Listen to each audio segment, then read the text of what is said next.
Seja bem-vindo ao canal Investidor Cético. Este vídeo e o próximo serão muito importantes para aquelas pessoas que querem obter rendimentos, retornos nos seus investimentos acima daquilo que o mercado nos traz naturalmente, que é o proverbial alfa. Então nós vamos falar sobre anomalias do mercado nesses dois vídeos.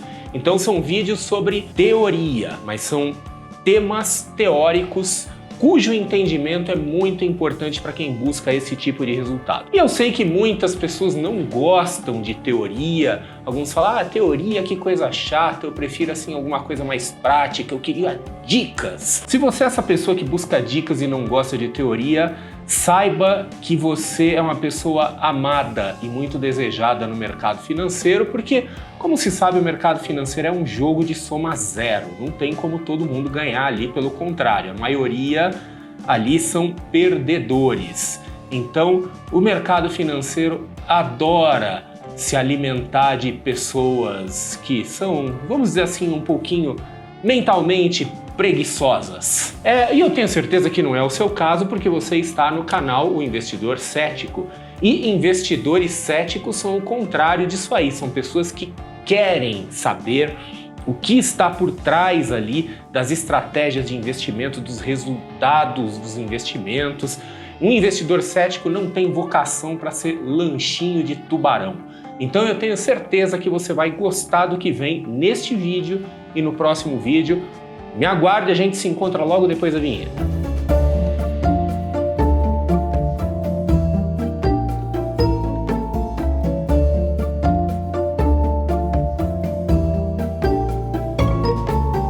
Então, neste vídeo e no próximo, eu quero tratar de anomalias do mercado financeiro que nos permitem obter retornos acima daquilo que o mercado nos traz naturalmente. Então eu quero começar falando sobre a famosa hipótese dos mercados eficientes. Então essa hipótese dos mercados eficientes, ela veio da observação de que a maioria dos investidores, inclusive investidores profissionais, no longo prazo, não conseguem ter retornos acima dos seus índices de referência que representam o mercado como um todo. Isso a gente observava no passado, continua observando hoje em vários mercados do mundo, inclusive no Brasil. Então isso não é uma opinião, isso é uma coisa observável, é um fato. Tudo aquilo que a gente observa, a gente tenta criar uma hipótese e testar aquela hipótese para ver se ela vira uma teoria, né? Uma explicação que para em pé. Então, uma das tentativas de explicar isso, essa observação, foi a tal da hipótese dos mercados eficientes. Ela foi criada nos anos 60 por Eugene Fama, muito famoso financista, que criou ela baseada em uma outra hipótese do final do século XIX, que é a hipótese do passeio aleatório ou random walk. Mas enfim, a hipótese dos mercados eficientes, ela é controversa, porque apesar daquilo que ela observa existir, né, a hipótese em si ela tem muitas falhas, ela tem muitos buracos, mas ela ainda é muito aceita, não só no mercado financeiro, mas em particular no lado mais acadêmico das finanças, e ela se baseia em alguns pressupostos. Um desses pressupostos é que toda informação que existe no mercado financeiro, ela, de forma imediata e íntegra, absorvida nos preços dos ativos financeiros. A informação, assumindo que essa informação seja publicamente disponível, ela é imediatamente incorporada nos preços, então não tem muito o que explorar ali, porque é o que tem para todo mundo, né? Então os investidores não conseguem obter, pelo menos não consistentemente, retornos acima do mercado no longo prazo, o que, novamente, eu insisto, isso é observável. Quando conseguem por pouco tempo, muitas vezes de forma não consistente. Então é aquela coisa, às vezes a gente vê um gestor, um fundo de investimento que por um período ele está ganhando do mercado. Olha, estamos aqui batendo o Ibovespa, batendo o SP500, sei lá. Aí ele passa por um período perdendo. Depois ele vai lá e ganha. Depois, na média, na melhor das hipóteses, ele fica ali, né? Então poucos conseguem vencer os mercados, e a gente tem grande dificuldade para explicar por que algumas pessoas conseguem bater o mercado. Uma das explicações, inclusive, possíveis é puramente sorte. Porém, né, como todo mundo está querendo ganhar dinheiro, existe um grande esforço no mundo das finanças, inclusive no mundo acadêmico, em tentar identificar essas anomalias, esses fenômenos que contrariam a hipótese dos mercados eficientes, porque se a gente conseguir identificar as anomalias, a gente, quem sabe, vai conseguir consistentemente explorar essas anomalias. E neste vídeo eu quero falar sobre anomalias que são associadas ao mundo da análise técnica.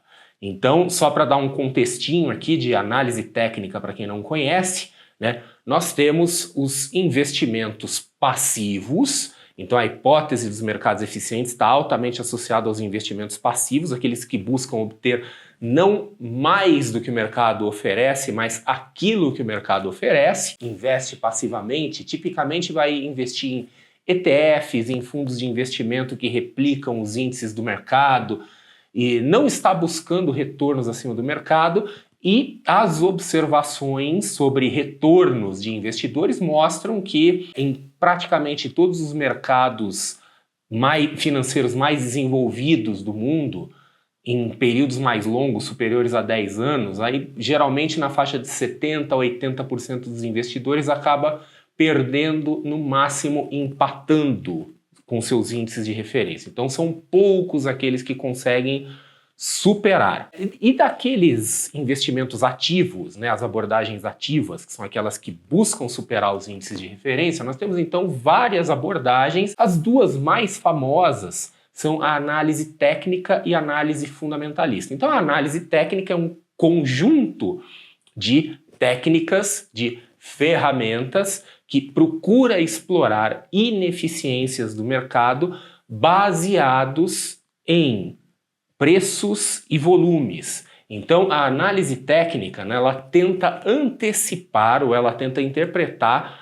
o movimento dos preços de um ativo baseado na própria atividade daquele ativo financeiro, daqueles mercados. E uma abordagem extremamente versátil, podemos dizer que é uma abordagem extremamente fácil de aprender, é por isso que muitos investidores individuais, pessoas físicas, acabam tendo uma preferência pela análise técnica, porque ela é relativamente fácil de aprender, aplicável a todos os mercados, utiliza apenas dois componentes, que são os preços e os volumes.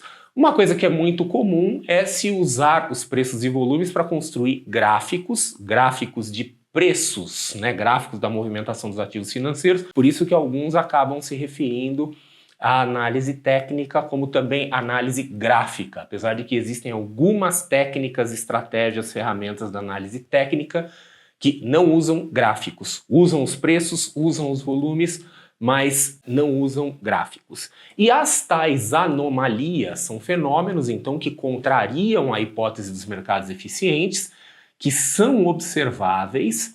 Existe, então, um grande esforço para tentar identificar essas anomalias, mas a grande dúvida é se essas anomalias são persistentes. O que se busca são anomalias persistentes, ou seja, anomalias que estejam sempre acontecendo. Não adianta ser uma coisa que acontece por 1 ano, 2 anos, 5 anos e depois nunca mais, porque senão pode ser uma coisa ali que simplesmente aconteceu por nenhuma razão, assim, meio aleatoriamente. Quer dizer, uma anomalia, para ser considerada no mercado financeiro, ela tem que ter alguma persistência. No mundo da análise técnica, tem anomalias identificadas e há controvérsia sobre a persistência delas.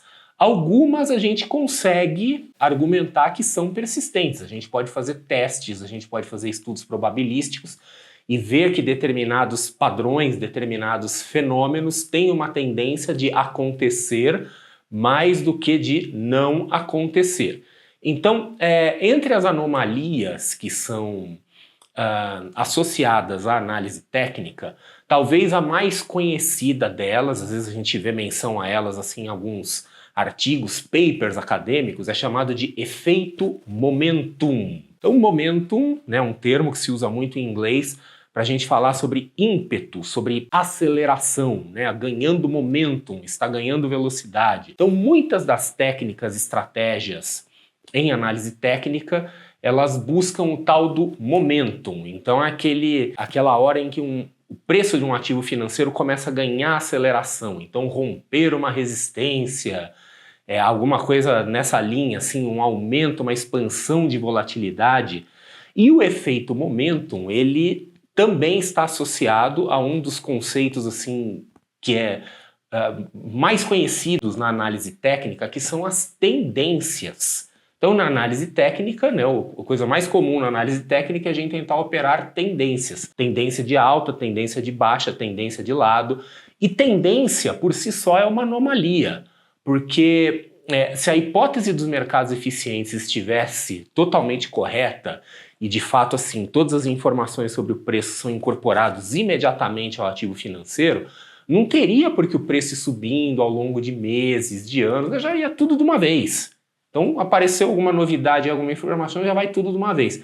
Então, o simples fato de os preços caminharem de forma gradual, gradativa, por si só já é uma anomalia, já é um furo ali na hipótese dos mercados eficientes. E é uma coisa que a gente observa na análise técnica. Uma das possíveis explicações para a existência de tendências e de momentum, né? Lembrando que os dois conceitos são muito associados, os investidores eles podem ter um certo delay, um certo atraso para começar a incorporar essas informações aos preços dos ativos financeiros. Então eles vão comprando aos poucos, às vezes um quer ver o outro, se um comprar na frente, etc e tal, né? Então vai vendo aquela coisa assim, fala, ó, eu quero algum tipo de confirmação. Quer dizer, o ponto, ninguém sabe explicar ao certo por que tendências acontecem, mas é considerado ali uma espécie de falha na matrix ali da hipótese dos mercados eficientes.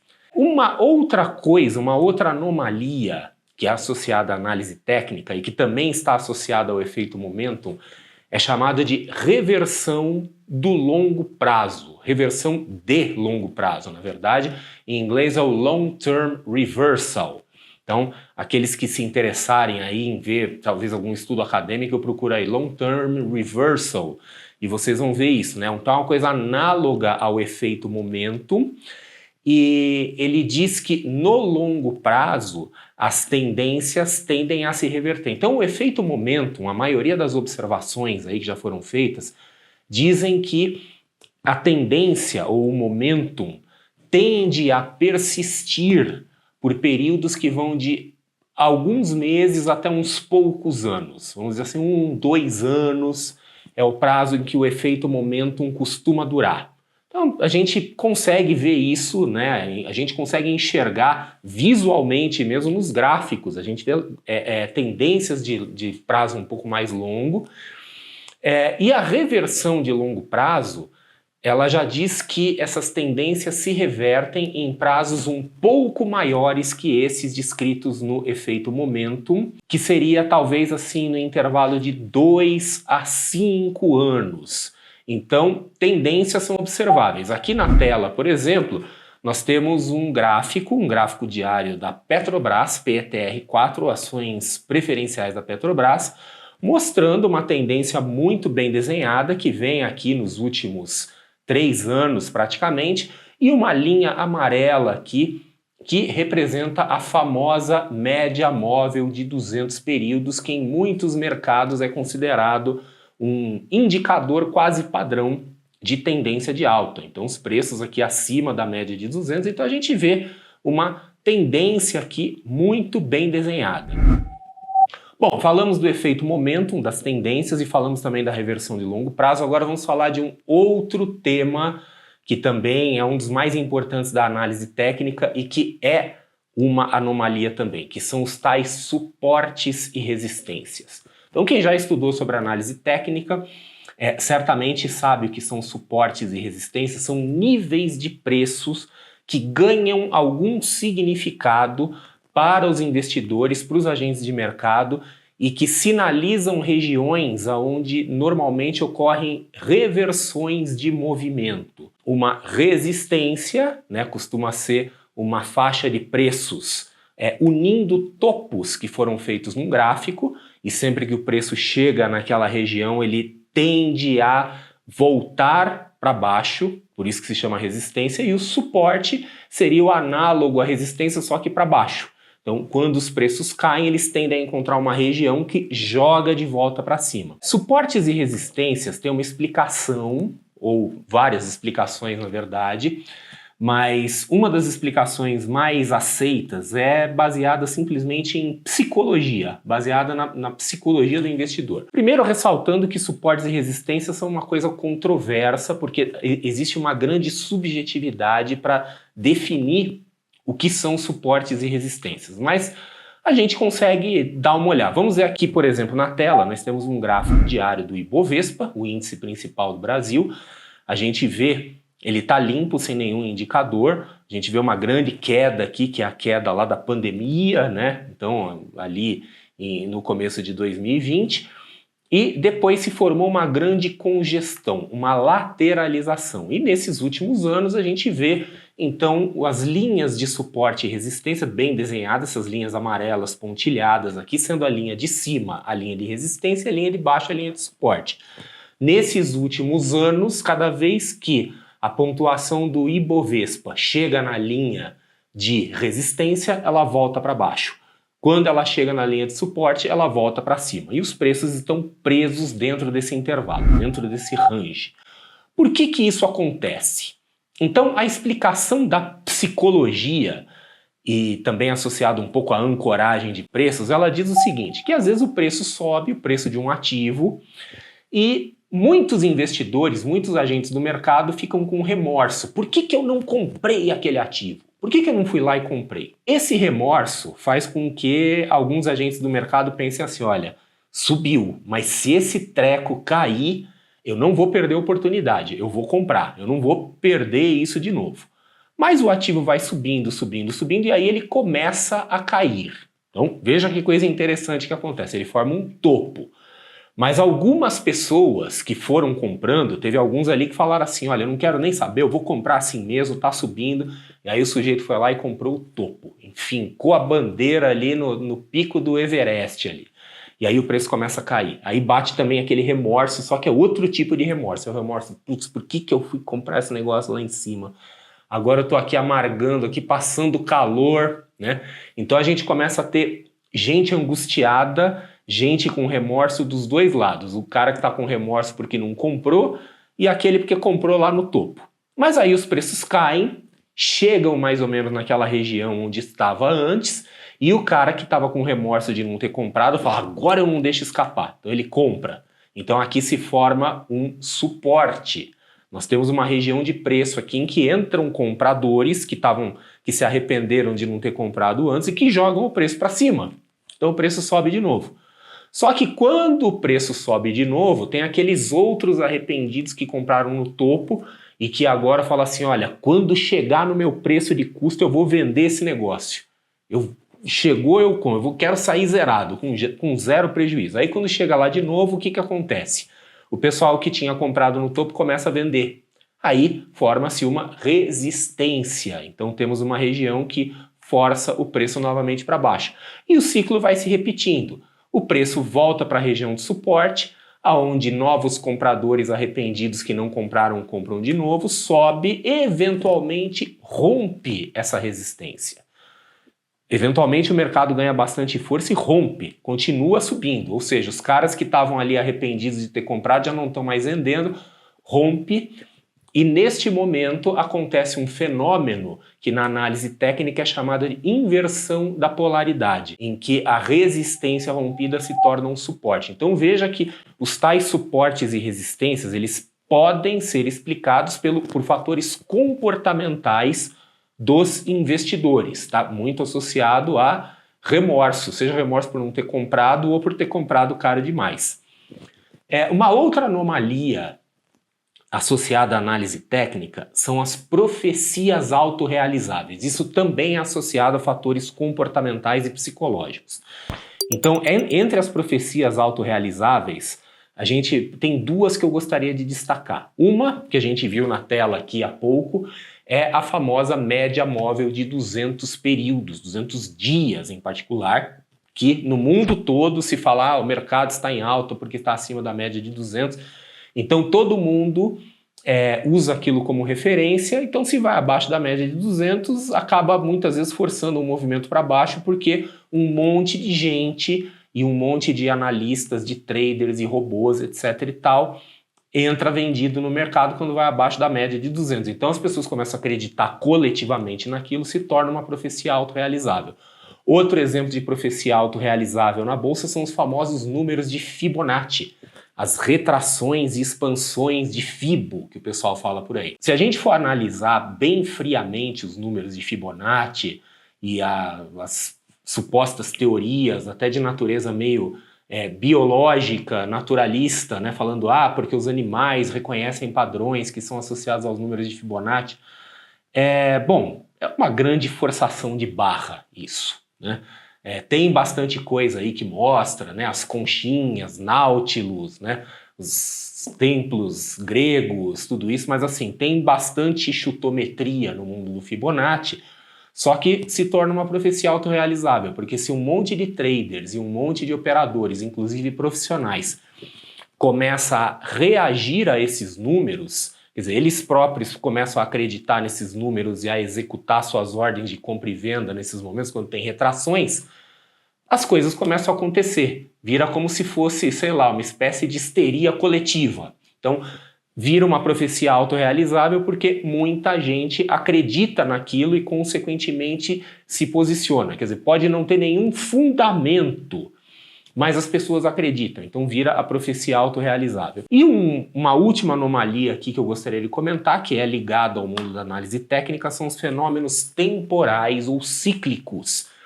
São coisas que a gente observa no tempo, movimentações dinâmicas de preços que a gente observa no tempo, e sempre lembrando aqui nós estamos falando de coisas probabilísticas, não são coisas certas, exatas, mas são coisas que acontecem mais do que não acontecem. Tudo que eu falei aqui sobre tendências, suportes e resistências, profecias autorrealizáveis, nós não estamos falando de coisas determinísticas que sempre acontecem. Nós estamos falando de coisas probabilísticas que acontecem mais do que não acontecem. E esses fenômenos temporais, a mesma coisa, né? Os fenômenos cíclicos, como o chamado efeito janeiro, em inglês o January Effect, que diz que no mês de janeiro, no começo do ano, as ações tendem a performar melhor, em particular as ações de empresas pequenas, as small caps, e isso é associado também com um fenômeno muito conhecido que é chamado Rally de Natal, que também diz que no final do ano, próximo do Natal, as ações tendem a se valorizar. Efeito final de semana, né, Weekend Effect, que diz que nas segundas-feiras, tipicamente, as ações tendem a ter um desempenho ruim em relação aos outros dias da semana, na maioria das vezes. E o efeito de virada do mês, em que se observa em muitos mercados do mundo que os dias de melhor performance dos mercados financeiros costumam estar concentrados no começo e no final do mês, ou seja, nas extremidades. Bom, então é isso. Neste vídeo, a gente viu as principais anomalias, ou seja, aqueles fenômenos que a gente observa e que contradizem a hipótese dos mercados eficientes de base técnica, que são associados à análise técnica.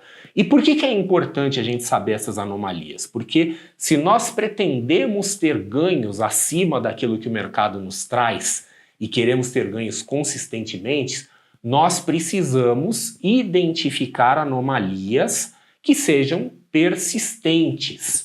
Aqui, neste vídeo, nós falamos de algumas anomalias que a gente, em grande parte, pode dizer que elas são, sim, persistentes e podem ser exploradas usando a caixinha de ferramentas da análise técnica. Falamos aqui uma série de assuntos meio teóricos aqui de finanças, mas que são fundamentais para aquele investidor que pretende fazer uma gestão ativa dos investimentos.